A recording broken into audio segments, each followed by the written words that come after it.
Assalamualaikum warahmatullahi wabarakatuh.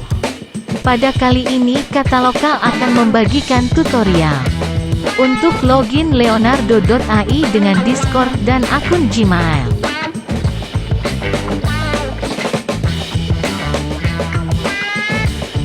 Pertama, buka website Discord terlebih dahulu.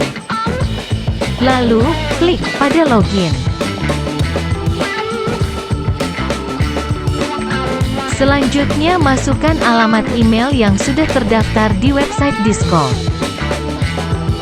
Tunggu verifikasi email dari Discord.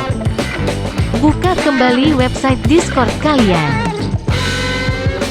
Selanjutnya adalah membuka website leonardo.ai. Klik pada layar Launch App.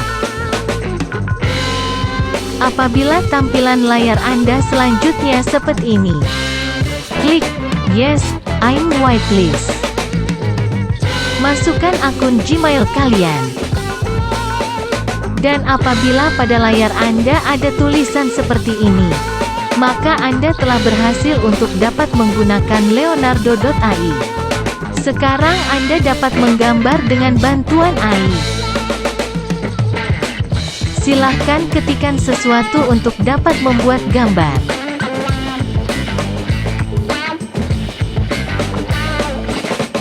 Please like dan subscribe. Terima kasih.